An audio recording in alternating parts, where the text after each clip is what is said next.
¿Ah? Estoy pagando mis deudas. Yo le vaya de acuerdo. No me acuerdo. Nosotros habíamos quedado ayer en las polarizaciones tardías. Y habíamos dicho que básicamente en las polarizaciones tardías, así mismo como en las tempranas, hay una sobrecarga de calcio. Entonces cualquier enfermedad crónica o aguda que es sobrecarga de calcio puede en un momento dado disparar bien sea una actividad disparada, que llaman trigger activity, bien sea temprana o tardía. Las tempranas que sean todavía en fase 2 de potencial de acción o en fase 3 de potencial de acción. Vimos que las que están en fase 4 ya desapareció el potencial de acción previo y a una vez le queda muy difícil sospechar que de pronto eso fue un automatismo anormal o verdaderamente que dependía del potencial de acción previo, y eso le llamamos las tardías. Las tempranas, las polarizaciones tempranas tienen también el denominador común de sobrecargas de calcio. Pero, ¿qué es lo que hay que ver ahí? Los canales de calcio, los IKL, tienen una característica de 0 a menos 30 milivoltios, tiene lo que le llama la ventana. Eso también es para los canales de sodio. ¿Qué es lo que llama la ventana de los canales? Que ahí coinciden canales abiertos, que apenas están abriendo, y otros que están recuperando. Hay unos inactivos y otros activos. En esta zona, yo no importa que encuentre algunos inactivos, algún canal de calcio va a encontrarlo, porque usted va de menos 30 a menos 40 polarizando, va abriendo compuestas, pero la verdad va cerrando ya progresivamente. Hay un lapso que han calculado que es este rango que llaman ventana, a partir del cual uno encuentra canales de calcio ya recuperados. Y eso va a ser para nosotros importante porque en la fisiopatología de las tempranas uno va a ver que promueve la aparición de despoliarizaciones tempranas. La despoliarizaciones tempranas la favorece todo lo que me prolongue el platón. Todo lo que me haga un fase 2 que se demore más. ¿Para qué? Para que esto llegue de 0 a menos 30 por acá, esto es más 20 supongamos, y en esta zona me queda un rato prolongado. En ese rato me interesa porque voy a recuperar canales de calcio de la inactivación. Acuérdense que los canales de calcio, como les sodio, dependen de un voltaje, que es menos 30, es el umbral de ellos, tanto para abrirse como para recuperarse y ir recuperando, menos 30, menos 40, dependiendo de lo que uno consulte. Pero entonces, si yo prolongo esto, estoy dando lugar a que no solo recupere un voltaje adecuado, sino que además en el tiempo recupere sus compuertas para poderla volver a activar. Ya que en ese lapso de voltaje a mí me interesa que el potencial de membrana mío, de acción en este caso, se prolongue. Entonces ahí hay varias teorías. Entonces, ¿qué puede hacer que una fase de esta sea prolongada? Pues uno dice, entonces, toda corriente ímar en fase 2 que entre cationes o cargas positivas me va a favorecer a mí, es que me prolongue el platón, porque no va a repolarizar. ¿Correcto? Entonces ahí está donde sale la famosa teoría de que la corriente ina de sodio tardía. Ese es un canal de sodio que no se inactiva con el voltaje y simplemente si deja entrar, si está muy alborotado, deja entrar más sodio de lo normal, se está a prolongar el platón. ¿Correcto? Entonces también hay que tener en cuenta esto. ¿Qué más puede ser? Que los canales de potasio estén entorpecidos. Los IKR y IKS acá estén lentos, que no haya una buena permeabilidad de los canales de potasio. Como los canales de potasio dejan sacar potasio, el no dejarlo sacar es prolongar que las esquimas le vayan haciendo muy buena pelea a las corrientes hacia afuera y se prolongue el plató de potencia de acción, y yo supuestamente voy a empezar a recuperar esos canales de calcio. Entonces, hay dos teorías que no son excluyentes, que dicen que si la conductancia de los canales de potasio en el plató no es muy buena, eso hace que el voltaje de reposo sea negativo, se vaya recuperando lentamente, y da tiempo a que los canales de calcio vayan recuperándose de la inactivación y generan, ya si usted le da tiempo, porque prolonga esto, porque los canales de potasio son muy lentos, o porque esta corriente de sodio también está haciendo lucha para que no se repolarice. Si dejo mucho tiempo ahí, los canales de calcio van a recuperarse. Y entonces, ¿qué van a permitir ellos? Ellos van a permitir, si abro canales de calcio, empezar a hacerle la despolarización. ¿Qué necesito? Pudieran necesitar el canal de calcio, una ayudita acá. Por eso, acá hay algo que prolongó. El canal de calcio, hubo canales de calcio que se abrieron y que empezaron a otra vez a despolarizar. Pero a partir de eso, ese calcio comentó en el citosol libre, va a hacer otra presión. Va a coger y va a hacer este estímulo. Va a coger aquí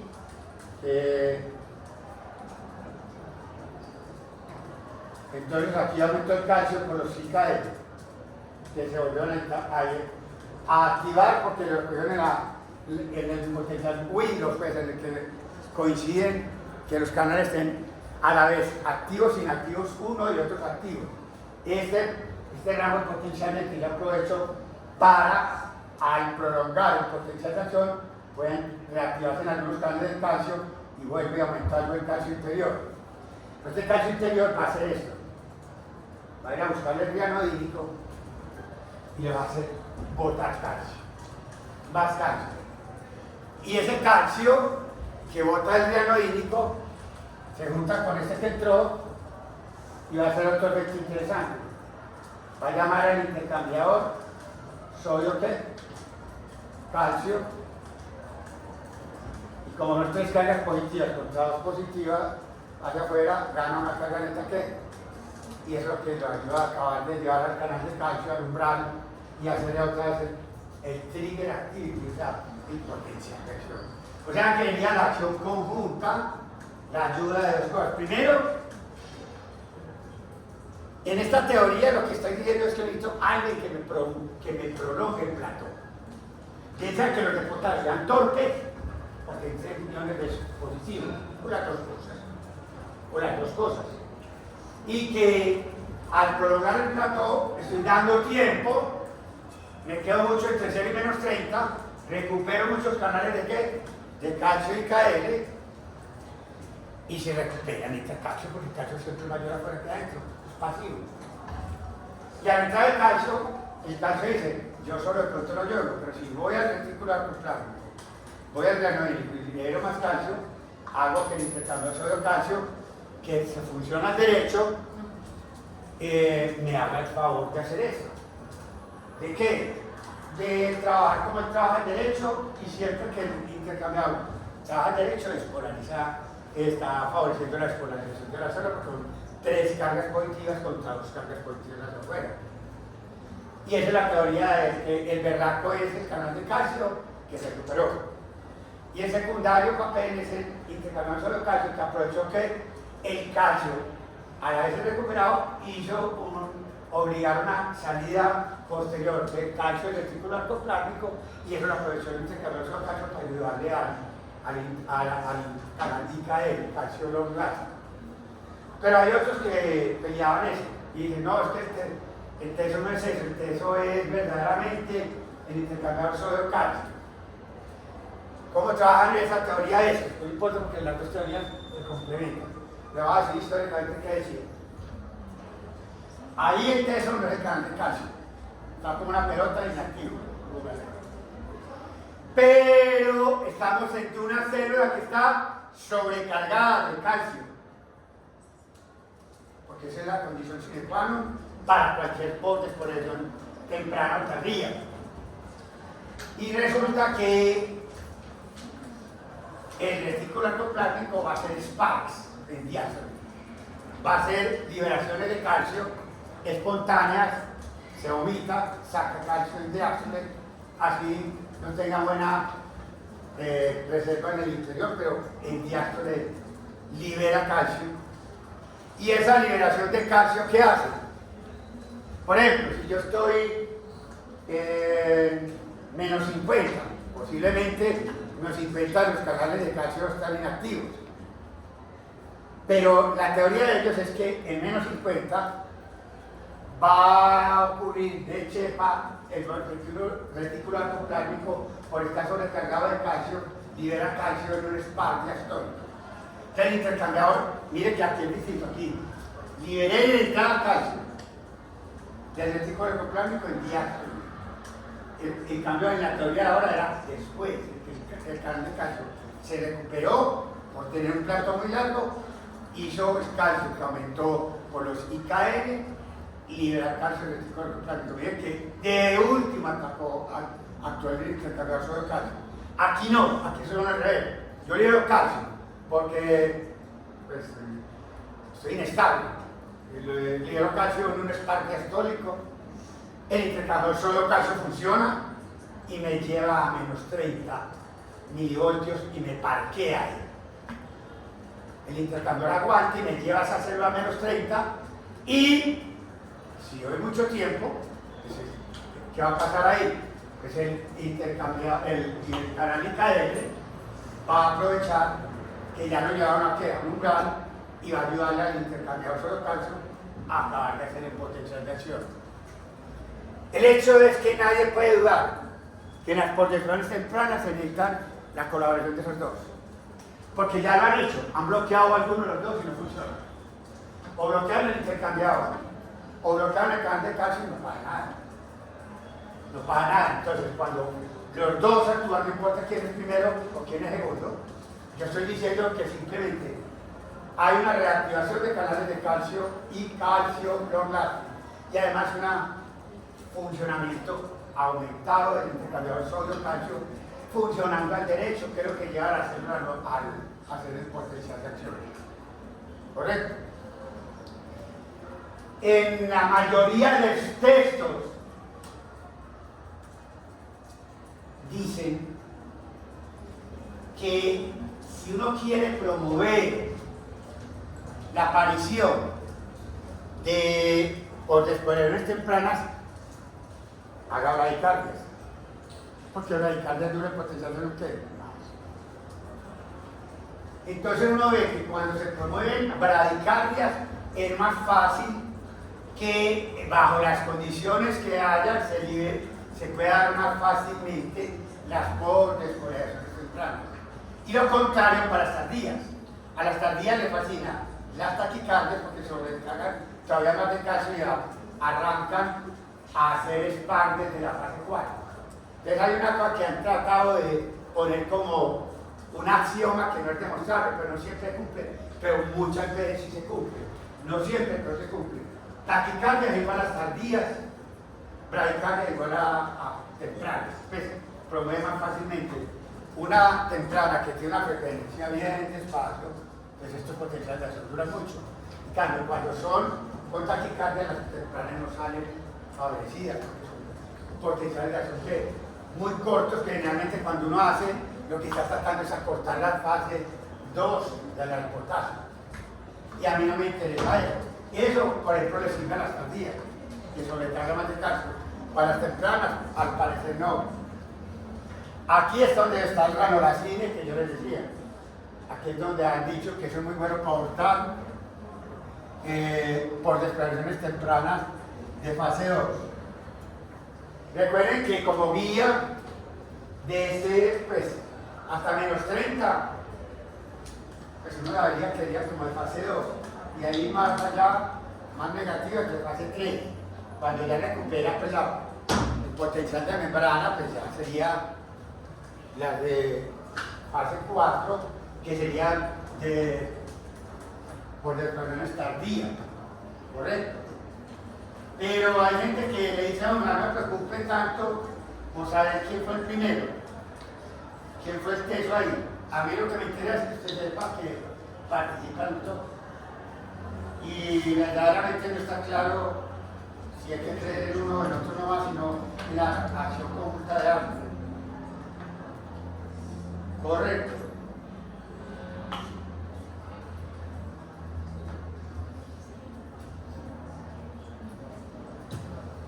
Bueno.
Bueno,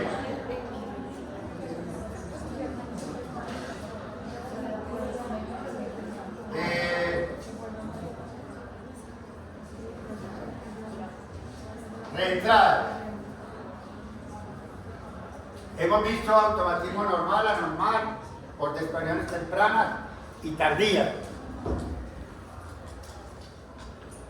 Un estímulo eléctrico sabemos que al regarse por el sistema del corazón especializado y sobre los miocitos auriculares y ventriculares deben terminar el potencial de acción en su epicardio y después al devolverse encuentra en el subendocardio un potencial de acción prolongado porque no presenta fase 1 de potencial de acción de fila rápida y por lo tanto muere el impulso. Obligatoriamente, si quiero volver a regar la orden eléctrica para crear un ciclo metálico, tengo que volver a pedir cacao de arriba al nodo sinusal para que vuelva a mandar todo el potencial de fase 4 y le dé el permiso que es llevarlo al umbral a cada una de las células que sean contráctiles y no contráctiles.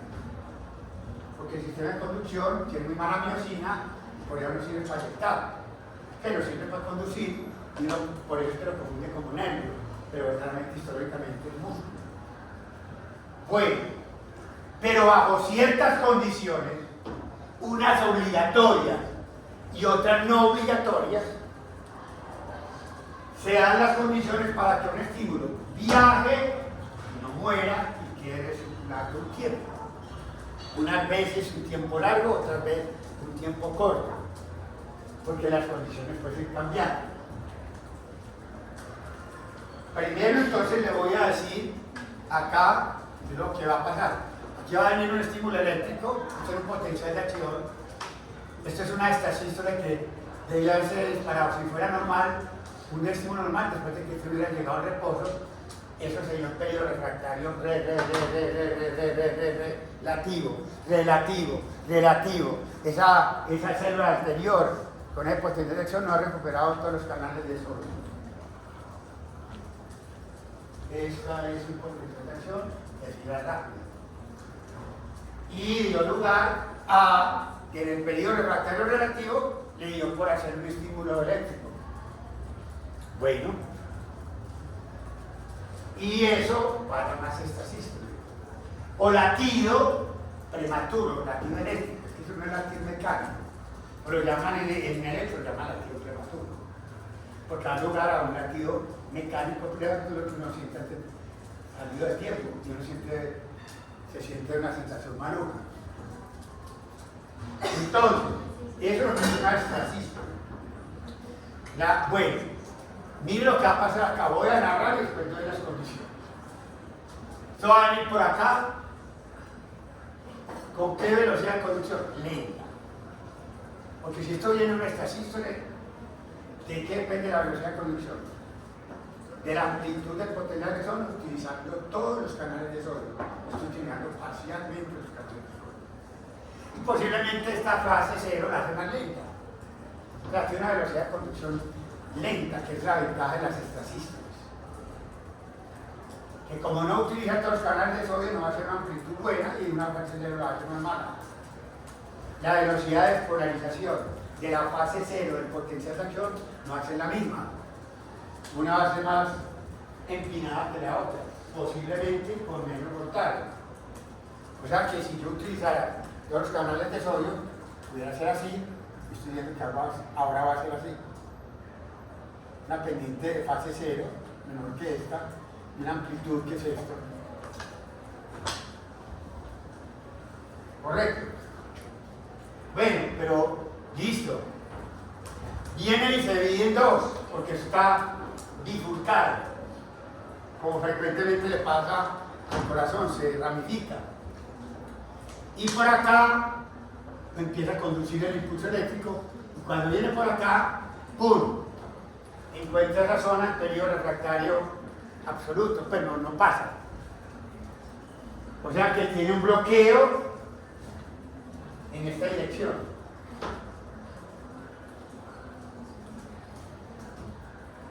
Por el otro lado, este viaja, y cuando viene y regresa, encuentra este periodo refractario ya relativo, o bien sea recuperado, pero con que lo encuentre relativo me sirve, porque quiere decir que va a tener la posibilidad de activar canales de sodio. Y antes, estando por acá absoluto, por acá lo coge relativo. O sea que este recorrido le dio tiempo para recuperarse. Y por acá va a entrar otra vez el estímulo, pero al revés. Y vuelve y se queda así. Esa es la regla. Pero hay varias cosas que hay que tener en cuenta ahí. Hay 5 factores que hay que tener en cuenta. Primero que yo necesito un sustrato. Pero uno no sabe qué es un sustrato. Un tracto por donde viajar. Si esto fuera gelatina, no sirve, tu músculo. Tu conduzca. Un sustrato es el tracto por donde voy a viajar.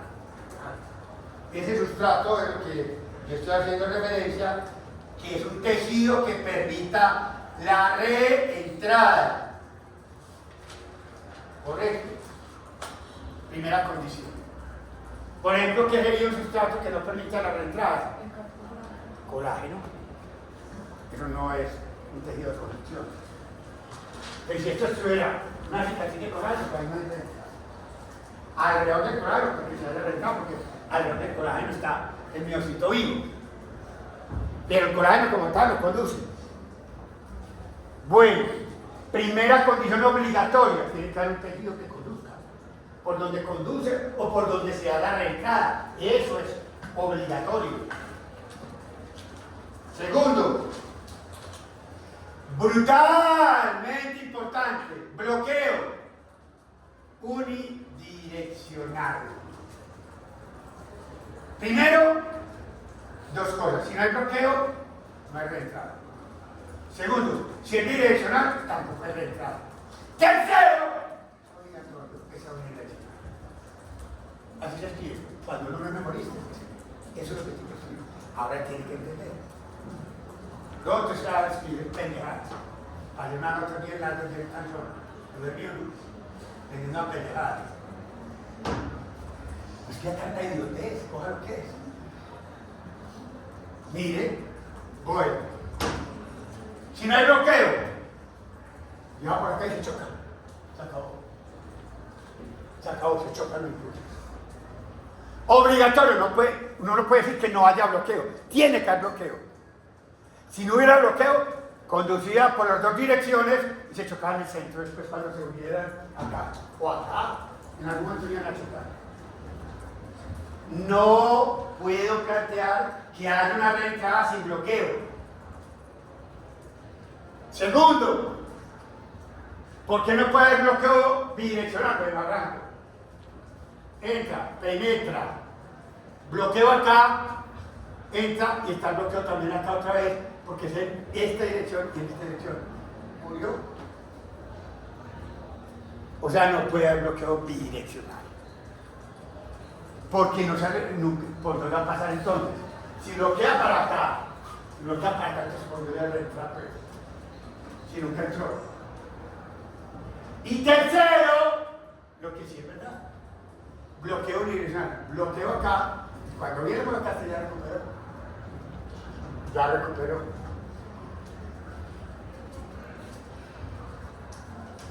Condición obligatoria, obligatoria, obligatoria, de toda reentrada, toda. Bloqueo unidireccional. Bloqueo unidireccional. Condición obligatoria de toda reentrada en sustrato. Tercera condición obligatoria de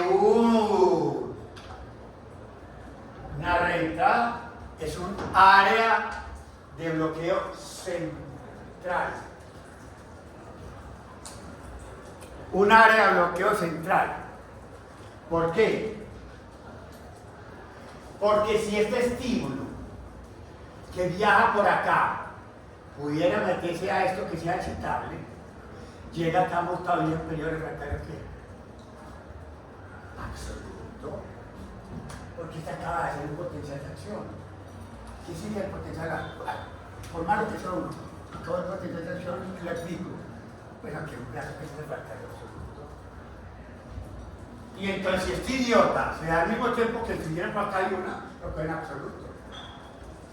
¡No sirve! Porque hace un bypass. Se pasa por acá. Pero si esto está refractario y no deja pasar, yo me veo obligado a rodear esta área de bloqueo que no conduce. No sé qué rodear, ir por afuera. Bloqueo afuera. Y cuando voy a dar ese recorrido en tiempo que este idiota salga de quién? Del periodo refractario absoluto, para que quede por lo menos relativo y pueda yo reexcitarlo o reentrar por la otra dirección. Ah, pues yo no entiendo por qué reentró. Aquí entró un impulso y para acá entró el otro. Entonces, el área de bloqueo central, alrededor de la cual el frente de onda pueda circular. El frente de onda es este. El campo conduciente, este se llama frente de onda. Las cabezas de las flechas de ahí. Como este bloqueo se lo considera. Bueno.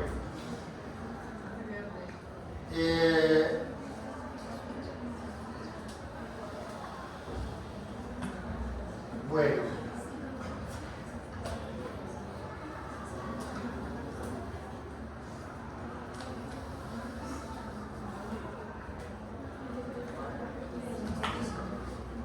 Vamos con tres condiciones obligatorias. Cuarta, no obligatoria. Cuarta, no obligatoria. Alessi, que fue el que pues, cogió el anillo de la cifomedusa clásica, la umbrella de la cifomedusa, la mejor de umbrella es umbrella, y empezó a jugar a hacer circuitos así, redonditos. Por eso que inicialmente se puso redondo. Entonces, esto puede ser cuadrado, redondo, elíptico, como quiera. El hecho es que él, siempre que intentaba con la cifomedusa, que es gigantesca, era muy fácil investigar en ella. Aún así tenía unos problemas los berracos, hacía 20 experimentos y no era malo, y no hacía reentradas. Pero en una de paso de esos, una le reentró. Y él dijo, ¿qué es lo que me está pasando en los experimentos a mí que me hace tan difícil lograr situaciones de reentrada? Y él vio que era la velocidad de conducción. Cuando él utilizaba vías, sustratos, en que todo esto tenía una velocidad de conducción normal, el impulso llegaba muy rápido acá y lo copia el refractario que absoluto. Entonces, él dijo, el de Arepa una vez hizo un circuito así de grande y con velocidad de conducción normal era tanto el recorrido que en uno de esos le llegó el periodo refractario relativo y ahí fue donde descubrió la reentrada. Yo, eso sí puede dar, lo que pasa es que yo estaba haciendo malos experimentos, estaba haciendo unos casos muy pequeños en que el recorrido es muy corto. Entonces digo, veamos, vamos a ver, y el ser humano tampoco tiene una plancha así de grande de corazón, entonces seamos prácticos. Yo creo que ojalá para que exista una reentrada sería bueno que en una o varias zonas de este recorrido yo tenga velocidad de conducción lenta, para que esa lentitud me quite la velocidad normal promedio y me dé una velocidad más baja para que le dé tiempo a recuperarse a esta zona de bloqueo unidireccional. Entonces digo, para mí, de Arepa, yo puedo mostrar que yo puedo tener una reentrada con velocidad de conducción normal, pero eso fue un arepazo. Digo, lo más común para que conozca el uno que le pasa en la reentrada es que casi siempre encuentra uno que hay una o varias zonas en este recorrido que hay velocidades de conducción bajas. Y las velocidades de conducción bajas me dan más tiempo de lo que está adelante recuperarse. Que está delante de esto. Ahora el frente de onda, lo anterior, al de frente donde es esto. Correcto. Pero no es obligatorio. Porque a Alexis le dio un circuito de reentrada con velocidad normal. Entonces sí que pero la mayoría de las veces uno va a ver que hay una reentrada con una o más zonas en el recorrido con velocidades de conducción disminuidas. Cuarta condición, ojalá casi obligatoria, pero no excelentemente obligatoria. Casi obligatoria. Y quinto, lo tiene pintado ahí. Hay reentradas que no usan estas historias ni latidos prematuros, pero ojalá hubiese un latido prematuro, porque el latido prematuro me da a mí una ventaja, tiene una velocidad de conducción que lenta. Entonces, me está ayudando a lo que decía el ahora haya una o varias zonas de conducción lenta, porque todo esto, nació en estas historias, todo esto va a conducir lento. ¿Y qué ventaja tiene eso? Muy bueno, porque va a dar tiempo para que esto recupere. La quinta condición no es obligatoria. No siempre fijan nuestras historias, pero muchas veces lo que alborota la renta son estas historias, lo mismo. No es necesario, obligatorio que las velocidades de conducción sean bajitas, pero generalmente son bajitas. Entonces, la palabra generalmente es que la mayoría de las veces sí se dan las condiciones 4 y quinta. Pero, bueno, vamos a decir que no siempre son obligatorias. Que habrá excepción a las reglas, pero más bien escasas. ¿Correcto? Entonces, ¿qué hay que hablar de los componentes de ese circuito de reentradas? Varias cosas. A ver, sí. Vamos a ver.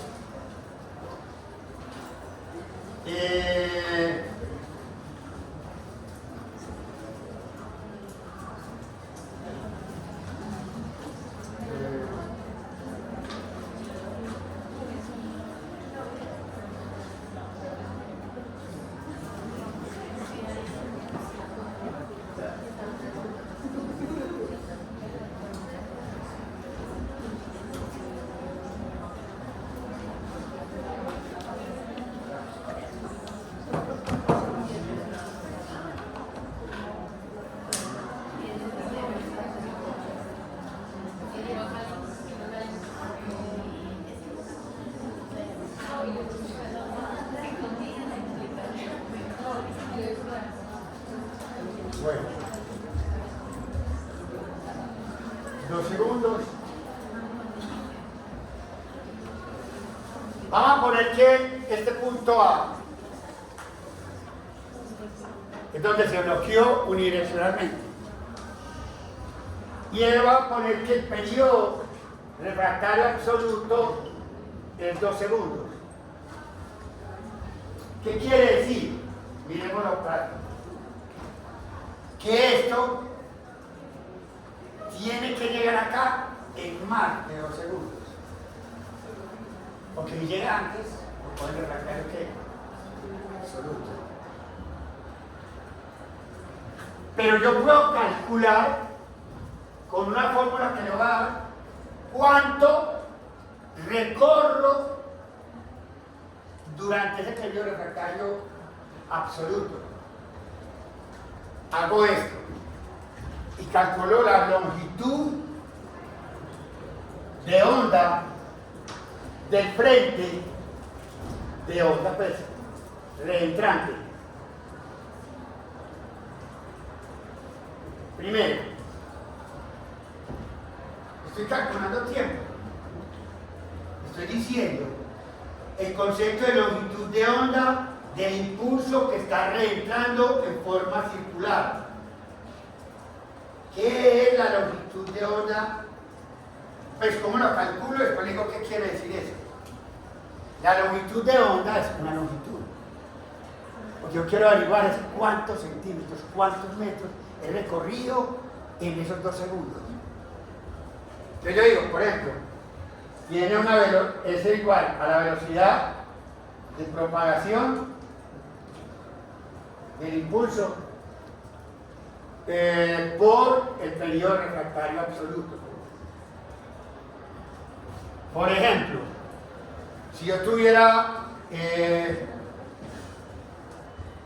pongamos esto que 4, y digamos que yo tengo una velocidad de 2 centímetros por segundo, y tengo un periodo refractario de 4 segundos. Quiere decir que si un centímetro en un segundo viaja a 2 centímetros en 4 segundos, cuando se ha recuperado, ¿cuánto habrá que recorrido? No. ¿Esto me da cuánto? 8 segundos, y queda. O sea, en este circuito, si esto valiera 4, el periodo refractario absoluto, 4 segundos, y esto viajara a 1 metro, 2 centímetros por segundo, esto, cuando este ya recupere, esto va a haber recorrido 8 centímetros. Entonces, uno calcula la longitud del circuito. La longitud del circuito es del impulso. Ahora yo le voy a decir, va a coger 1 metro y va a medir cuánto es la longitud de la vía, por donde voy a ir recorriendo. Y la longitud de la vía me dijo que era 9 centímetros. ¿Correcto? ¿Puede eso reentrar o no? Es mi pregunta. Pregunto. Por dicho, la longitud de onda del circuito cuantifica cuán lejos el impulso viajará con relación a la duración del periodo refractario absoluto. Pero si la longitud de onda es más corta del circuito reentrante más corta que la longitud de la vía. Aquí fue más corta que la longitud de la vía. No. La longitud de la vía está más larga. Entonces, ¿qué pasa? Muy bien. Cuando él llega al centímetro 9 ya se recuperó hace rato el periodo refractario que absoluto. Pero si la longitud del circuito reentrante le diera 10 centímetros y el periodo refractario absoluto, quiere decir que la longitud de esto es más grande que la vía. No se choca antes de tiempo de recuperarse el periodo refractario que absoluto. Entonces, la longitud de onda del circuito reentrante debe ser más corta, 8, que la longitud de la vía, 9, ¿correcto? Para que la reentrada tenga éxito. Si la longitud de onda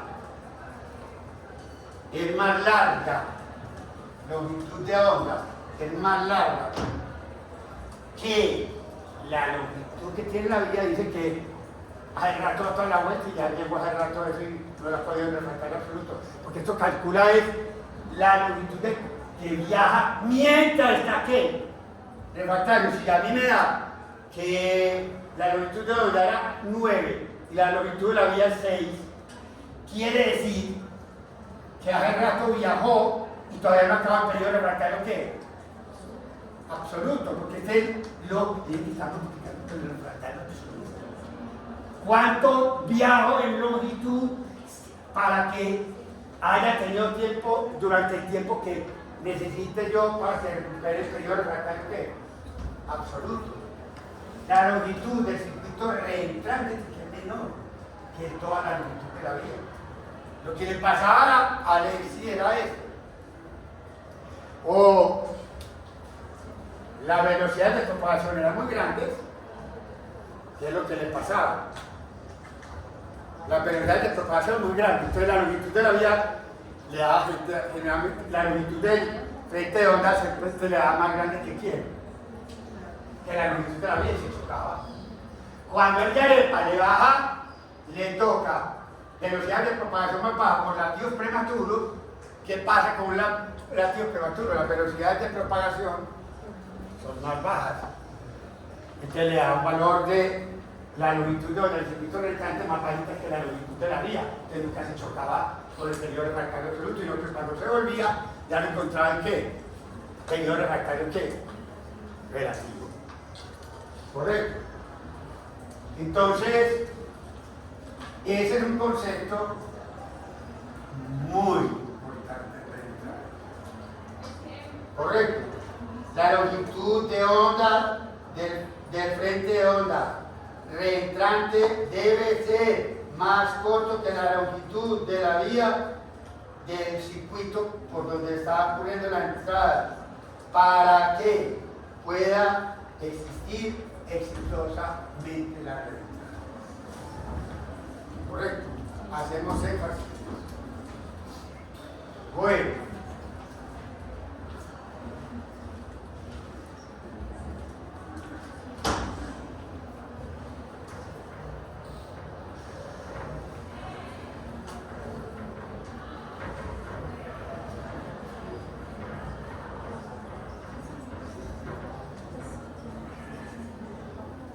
Hablemos entonces de algunas cositas de ahí.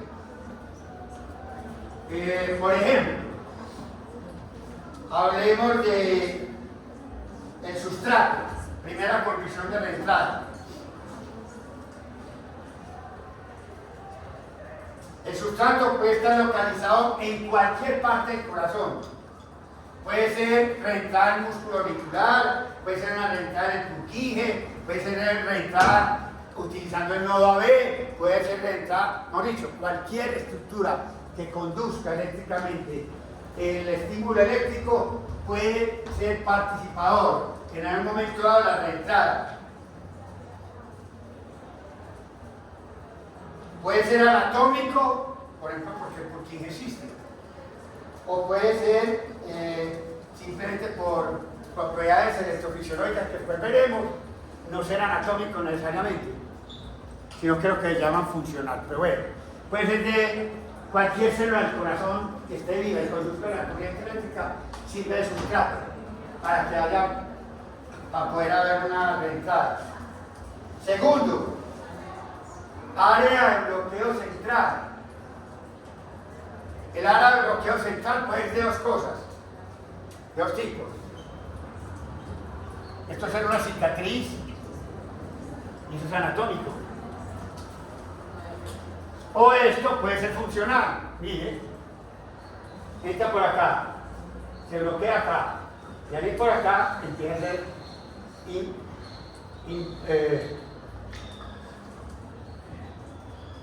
centrípetamente manda potencial de vector para mantener esto en periodo refractario absoluto. Por acá sigue conduciendo y a toda hora bombardeando el centro. Bombardeo centrípeto de un centro que no está con cicatriz, que está inhibido porque lo tengo acá ahora que mandándole potenciales de son para que esto quede en periodo refractario que absoluto. Son células vivas pero no funcionan. O sea, están vivas. Por eso no es una cicatriz anatómica, es algo funcional. Están vivas pero no funcionan. Y no funcionan por un bombardeo centrípeto.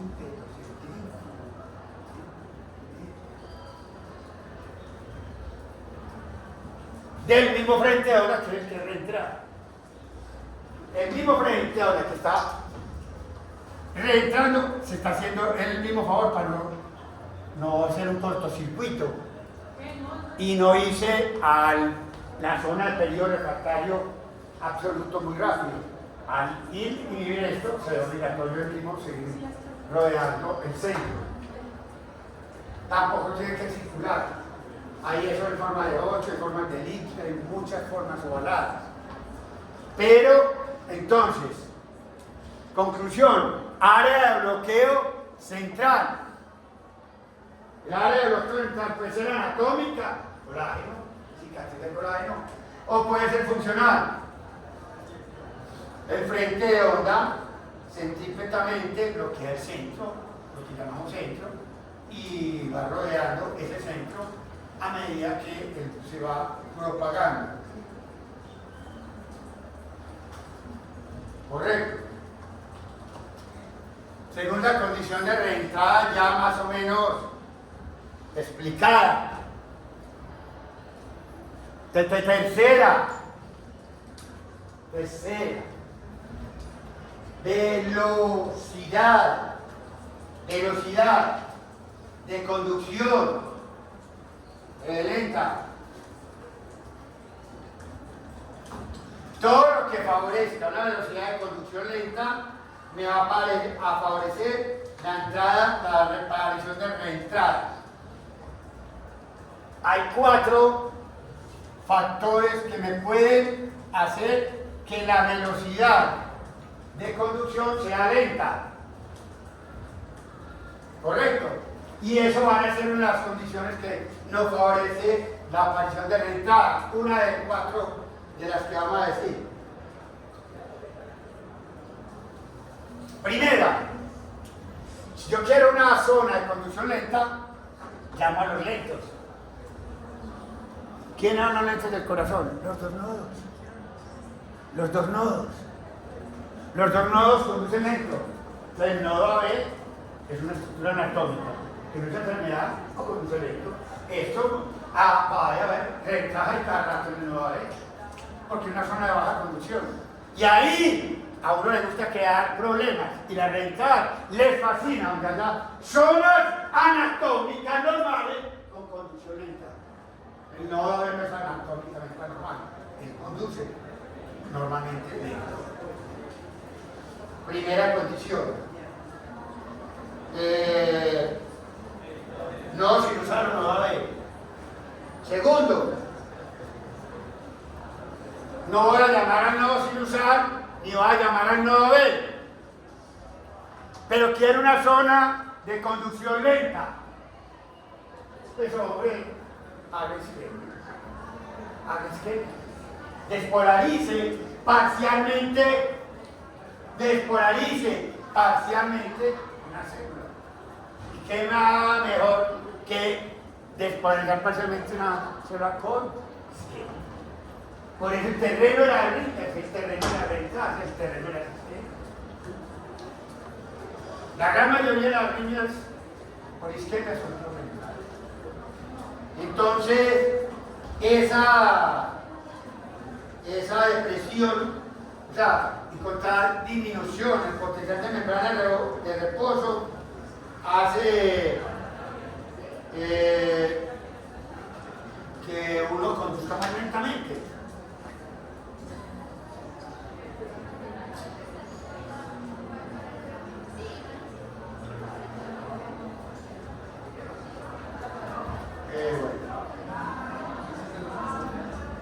Eso es una buena posibilidad. Entonces, ya sabemos que esa depresión, esa disminución del potencial transmembrana de reposo puede ser de diferente grado.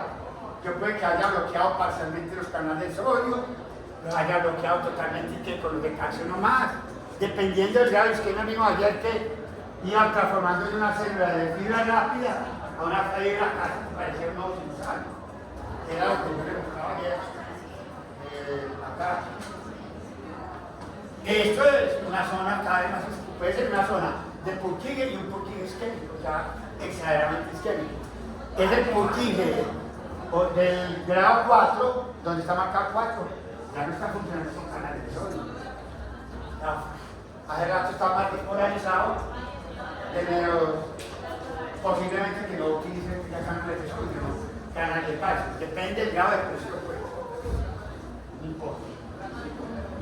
Porque ahí colocó, bueno, listo. Segundo,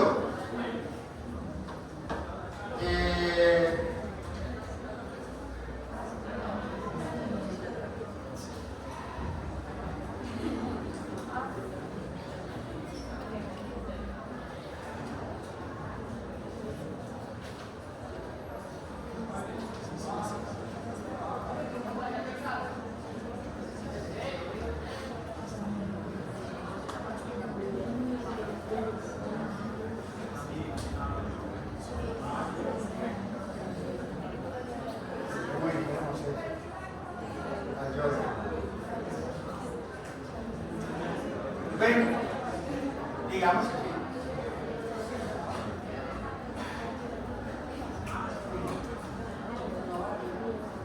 las células del corazón están así, alargadas, y resulta que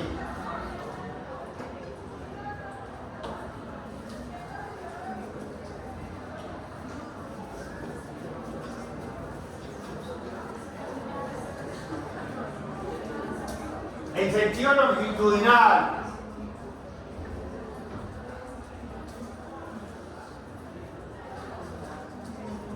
el número de gaps en sentido longitudinal es mucho mayor que el sentido transversal.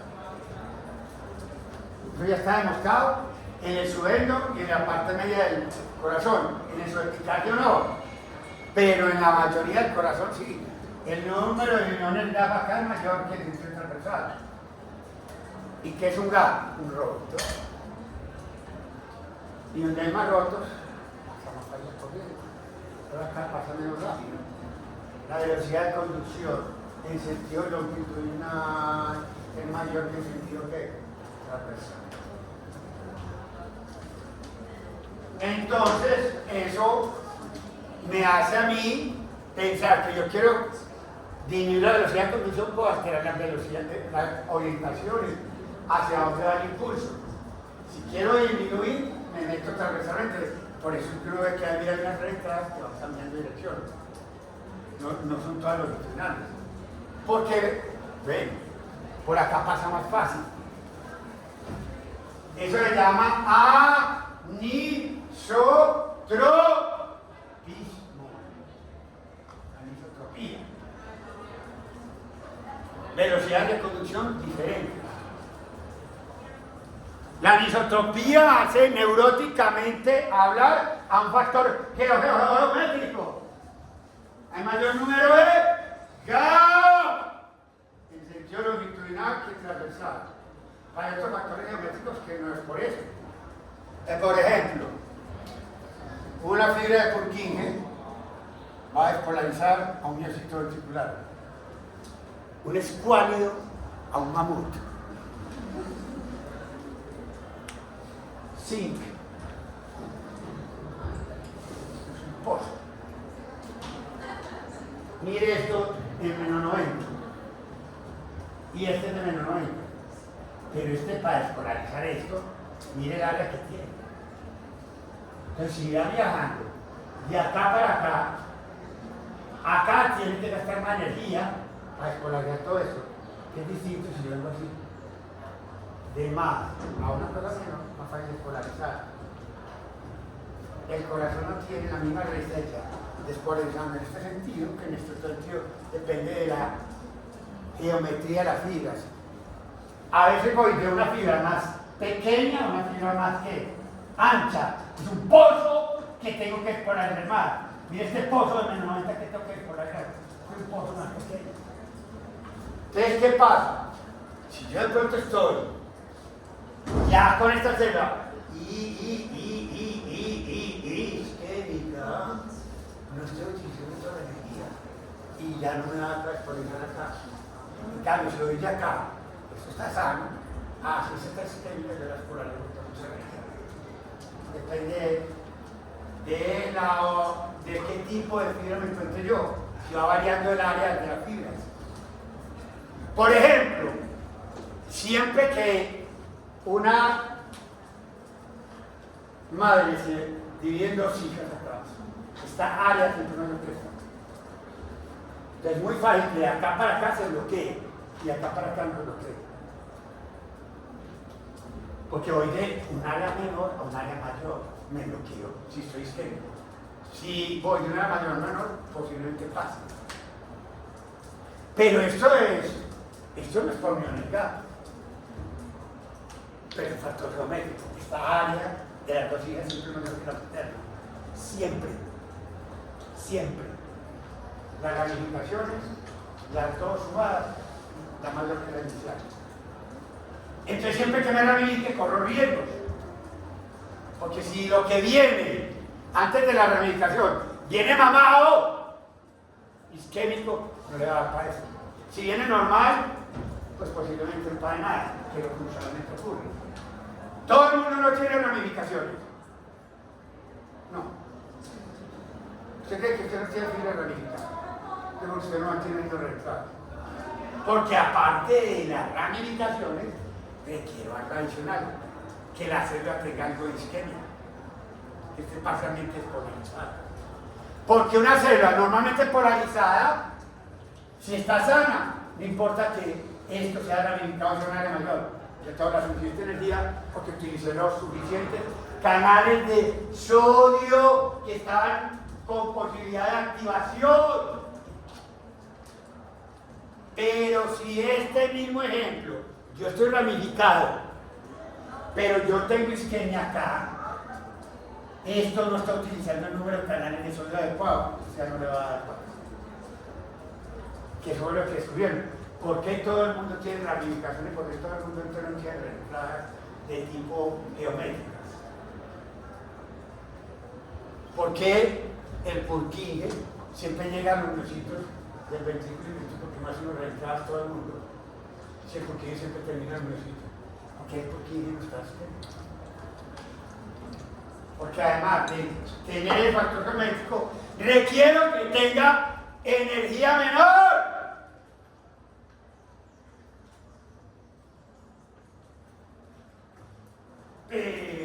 Pero si es verdad que no puedo negar que la anisotropía, que es la velocidad distinta de conducción en sentido longitudinal y transversal, sea una situación en que me varíe la velocidad de conducción y puede en un momento dado favorecerle que la reentrada, voy por lado, que disminuye la velocidad de conducción. Segunda condición entonces ¿de qué? Para velocidad de conducción lenta.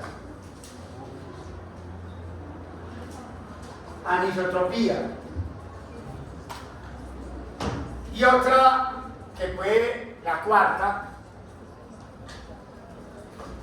O sea, ¿por qué se da la anisotropía? Porque el número de gap longitudinalmente no es el mismo que el número de gap en sentido que transversalmente.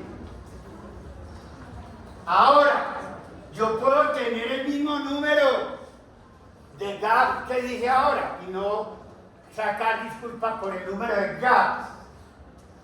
Pero es que los gaps pueden ser gaps normales o gaps enfermizos. Hay dos gaps que no funcionan bien, que es como que tuviera 5 gaps pero funcionan como 2,5, porque dejan pasar menos corriente del número de gaps que tiene. No pagan por los 5 gaps tan fácilmente y no te quedan pasando como si fueran 2,5. Aumento en la resistencia de los gaps sin variar el número de gaps. Con el mismo número de gaps van a estar los gaps más cerrados. Dos grandes cosas de medicina: calcio, sobrecarga de calcio, isquemia, calcio aumentado en el interior, y dos, pH ácido, pH ácido. Dicen los que saben que si esta célula está isquémica, ella lo que hace es mandar calcio por acá, para ella decir: yo me sacrifico pero no contamino a mis vecinos, para cerrar la entrada y no dejar transmitir mi porquería interior a los humanos. ¿Cuál es mi porquería interior?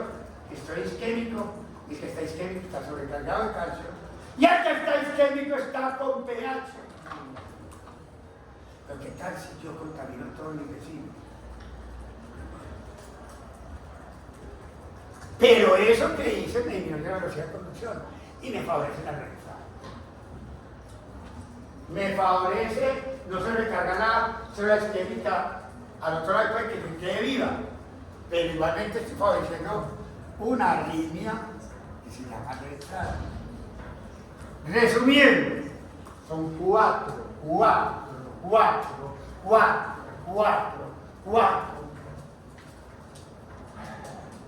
factores que me pueden favorecer que mi longitud de onda del circuito reentrante disminuya por velocidad de conducción bajas. 1. Simplemente utilizar la naturaleza. Nodo sinusal, nodo AB, anatomía normal. 2. Disminución del potencial de las membranas de reposo, como se da con despolarizaciones parciales por isquemia. Ahí estaré utilizando, cada vez que esté más despolarizado, menor número de canales de sodio. Tercero, el hecho de que la naturaleza hizo las fibras alargadas y con mayor número de uniones gap en sentido longitudinal que transversal. Y cuarto, pues, lo que acabamos de decir nosotros, las uniones gap las puedo enlentecer más las células, haciendo que las uniones gap sean más resistentes por sobrecargas de calcio en el interior del miocito o por pH ácidos. En cuanto a la anisotropía y los factores geométricos, parece ser que en un ser humano normal eso no pesa únicamente el factor geométrico, sino que a ese factor geométrico le tengo que juntar el hecho de que haya adicionalmente la fuente por donde vaya a pasar ahí tenga disminución en su capacidad de utilizar todos los canales de sodio, o sea, estar parcialmente despolarizada o isquémica por lo tanto. Bueno,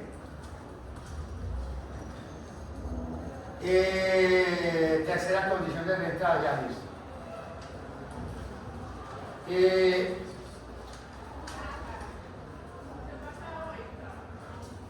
Cuarto,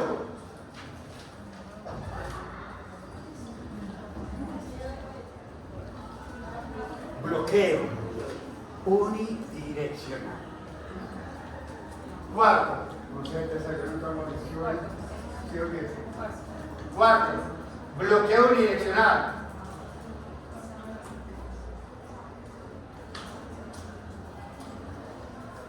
En eso vamos a ver tres grandes cosas. Primero, ¿cómo ponemos el primero?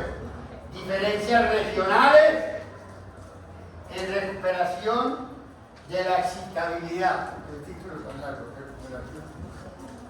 recuperación. Así como digamos,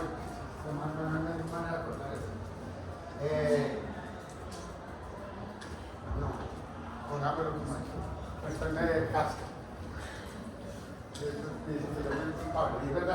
Puede ser. Ponga pues, diferencias regionales. Y vamos analizando lento. Diferencias regionales.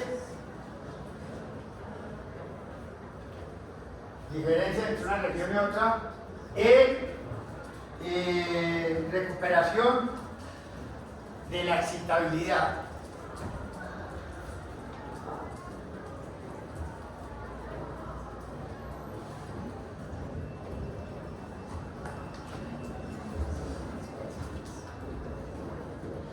Cuando me dice a mí recuperación de la excitabilidad, muchachos, recuerden que esta capacidad de hacer potencial es que recuerden que ser excitable es capaz de hacer la capacidad que tengo yo de volver a hacer un potencial de acción. Entonces, ¿qué hay que hablar ahí? Dos cosas. Diferencias regionales por diferencias en la duración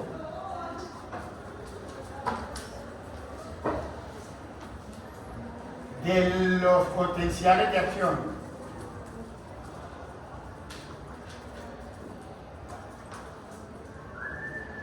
Ya voy a explicar. Y B, con potenciales de acción de la misma duración. También puedo lograr esto. Gracias, para lograr el título lo puedo hacer con dos potenciales de acción que tengan duraciones totales diferentes o con potenciales de acción que tengan la misma duración. Voy a plantear. Supóngase. Ya.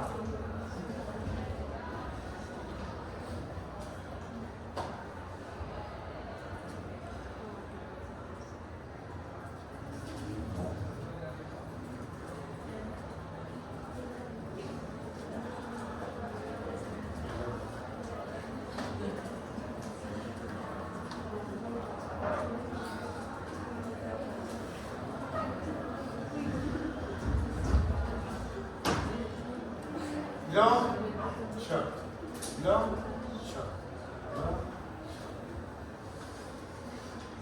short. Primer punto.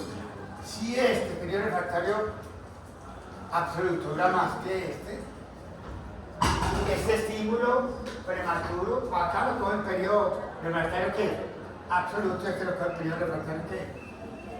Bueno, para mí es muy fácil. Si yo salgo de acá, si acá tiene un potencial de acción que dure más, esto que dure menos, posiblemente me choco más fácilmente en el absoluto del largo, paso por el corto de recuperar más rápido. El que tiene un potencial de acción más cortito, tiene más cortito que yo recuperar más corto. Es muy fácil. Este queda suave. Este la queda rápida. Ahora van a durar igualito. Ahora van a durar igualito. Pero mire acá, vamos a colocar entonces potencial de acción de la misma duración. Supuestamente tiene un periodo refractario absoluto y el mismo periodo refractario que Dios permite. El activo prematuro le va a ganar a hacer ahí. No. A este lo va a contar qué. Y a este.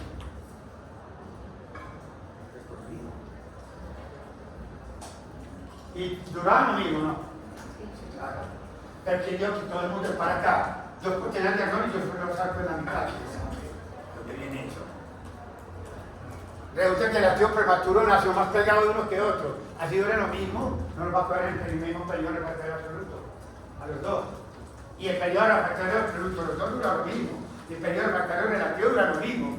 Pero no llega el impulso prematuro al mismo tiempo en el mismo periodo. A este lo cogió en absoluto, este lo cogió en relativo. La manera. Porque es la misma duración. Más alejado. Entonces, las diferencias regionales, esta región tiene una excitabilidad aumentada por la recuperación distinta de la excitabilidad. Esto ya la recuperó, esto no lo ha recuperado.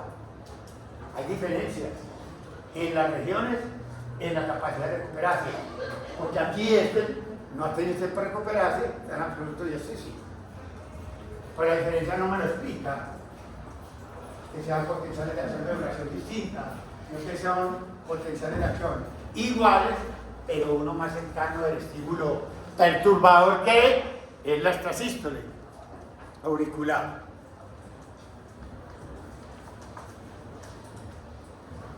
Orgasmo. Primero para que veas, por favor. Miren que esto es muy agradable.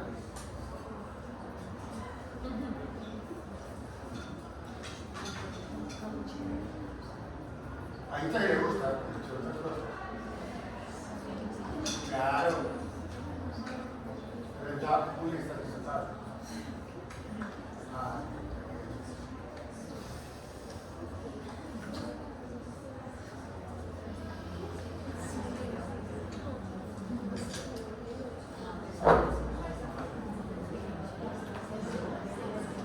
Vamos a suponer, bueno, va a ponerle para que, porque eso parece que más.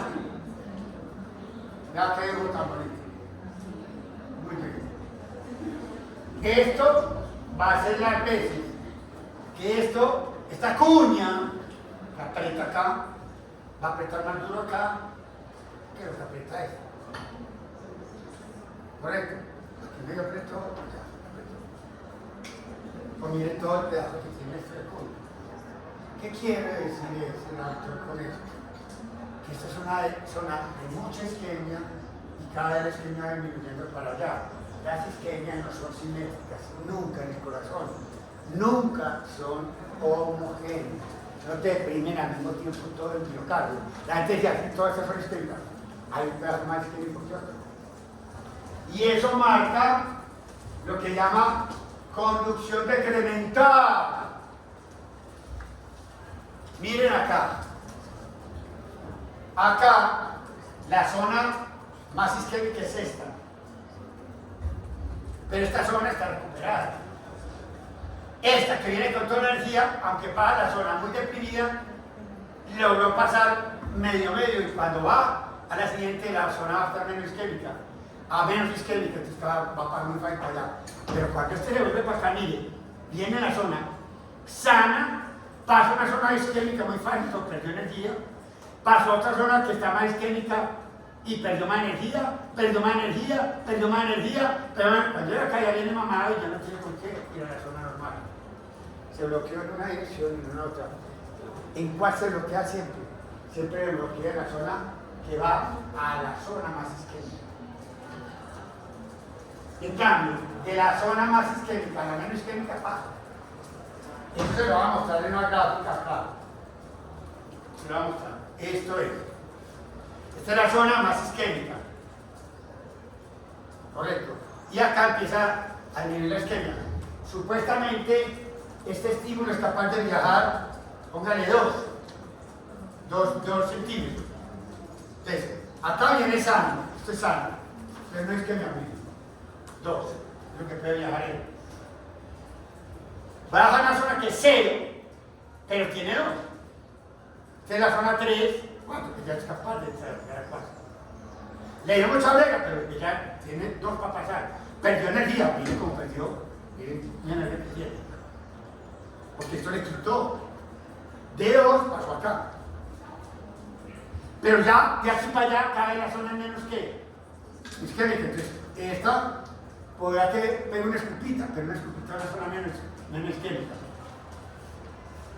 Cuando llega acá, pasa fácilmente. Esto es conducir de la zona más isquémica a la zona ¿qué? Y no me bloqueo. No me bloqueo, pasé.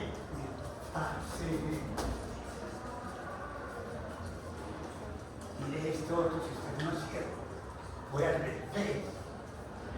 De la zona menos isquémica, 2, listo, 2 menos 8, 6.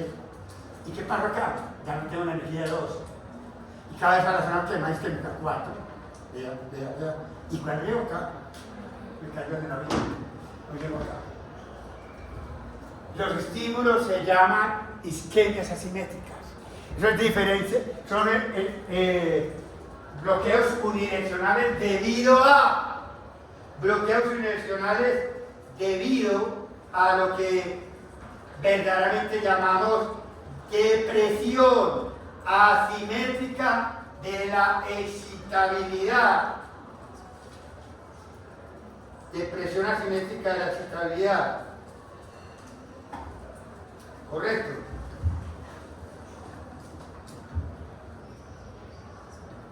Y eso es otro factor de bloqueo unidireccional.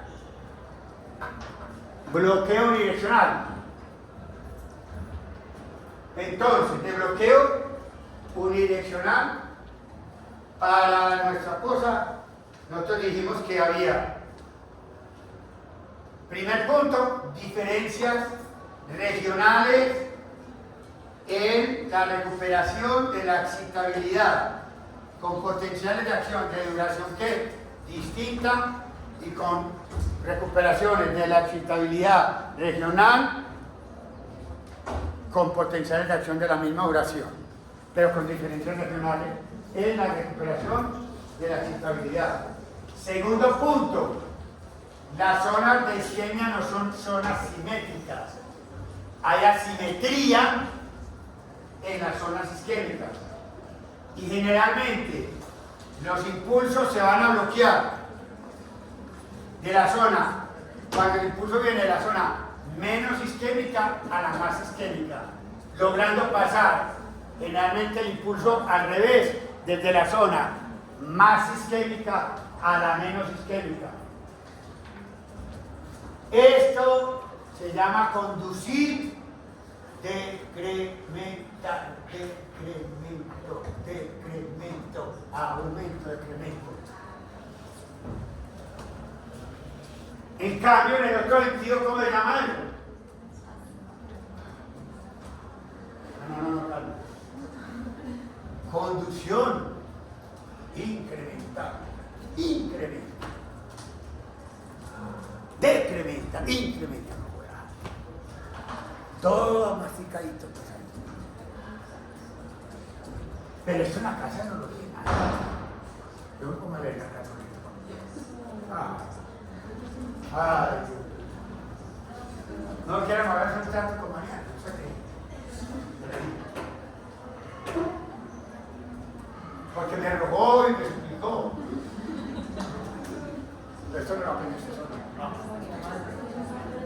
Tira el pelo por un año. Ya cuando ha perdido 4 meses. Perdió más de 5 exámenes de fármaco en micro. No sirve. Cualquier ser humano es capaz de aprender eso. El tiempo es lo malo. Usted no pelee contra la cuchara suya. Que es muy aburrido porque lo expliqué. Gracias. Sí, vacaciones. Sí, vacaciones. Este es uno de años.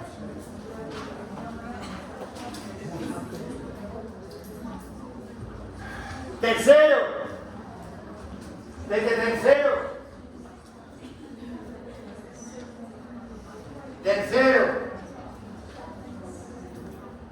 factores que causan bloqueo unidireccional por geometría.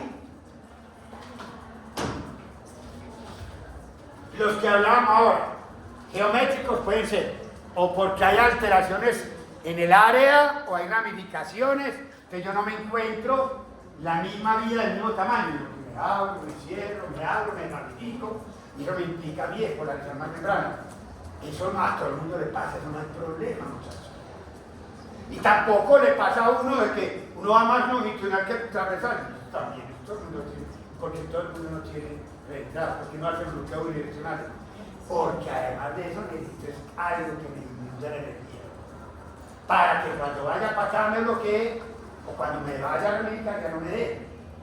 Entonces, escriba, sí, necesitamos cualquier factor geométrico, pero además necesitamos que haya una disminución en la energía del frente de onda que vaya hacia adelante, que esté isquémico parcialmente, por ejemplo, o que tenga las uniones gas de resistencia, no sé, algo que pueda inventarme yo que disminuya la energía de despolarización.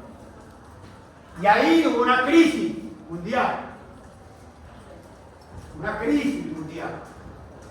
porque ganaron a pelear porque un señor encontró esto, que aunque hay menor gap en sentido transversal que longitudinal que había más, él encontraba que cuando había isquemias me bloqueaba más fácil longitudinalmente en un momento dado acá que para transversal. Y él lo explicó de esta manera, digo, ¿usted por dónde viaja? Cuando tiene plata, ¿por dónde viaja? Por donde es más fácil. Entonces, toda la energía, la poca energía que sentía que tenía un miocito isquémico, la botaba por acá y acá gastaba un poquito y pasaba. Con mucha vega pues pasaba, pero pasaba, miren lo que tiene que recorrer. Acá se ponía a recorrer grandes zonas, sí, muchas llaves de conducción, pues se agota. Se va para donde sea que más rápido. Por acá, muy poquito, pero mira la distancia que tenía que atravesar. Es más lento, sí, pero esta zona ya está recuperada, esta es la zona isquémica. Acá es zona normal, y esta zona de acá es normal, y esta es normal. Entonces, ¿qué dice? Esto es isquémico. A esto lo manda por acá más rápido, pero de tanto viajar acá, llega un momento que acá se la bota. Este no es idiota, manda por acá un esfuerzo, pero por acá ya está isquémico, zona no isquémica. Viene por acá en zona no isquémica y coge la zona que está isquémica, la coge de acá y se devuelve. Y ese está haciendo la realidad. Es lo único maluco que tiene un alegato en estos circuitos geométricos anisotrópicos, que es que verdaderamente tienen razón. Uno viaja más fácilmente, más veloz y más fácil en sentido longitudinal y para eso más fácilmente se bloquea, porque manda todo para allá, lo poquito que tiene. Este manda lo necesario para despolarizar transversal. Y aquí en la parte de arriba ya no está isquémico, todo el recorrido normal. Y por acá, yo lo cojo con muy buena energía, tratando de entrar acá, o me entro por debajo.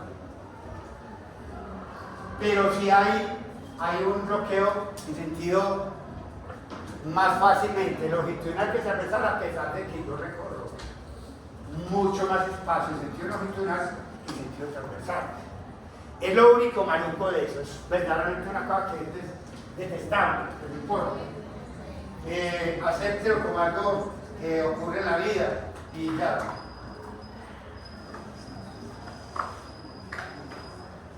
Periodos refractarios absolutos, como si yo altero los periodos refractarios absolutos, no ya las velocidades de conducción, yo contribuyo a la existencia de reentradas, porque si por fórmula la longitud de onda del circuito reentrante es la velocidad de propagación por el periodo refractario absoluto, disminuir esto es disminuir esto. O sea que todo lo que una longitud de onda más cortica quiere decir que va a viajar menos mientras recupera eso, no me va a coger el periodo refractario absoluto. ¿Qué me lo favorece? O una velocidad muy lenta o un periodo refractario que absoluto que es muy bajito. Pero ya con este periodo refractario muy bajito yo puedo tener una velocidad un poquito más grande. Pero si esto le gana a esto, estoy de todas maneras teniendo un buen resultado. ¿Ya acabamos? Sí. ¡Qué emoción! ¡Nos vemos! ¿Sabes qué no? ¿Ah? Que nada.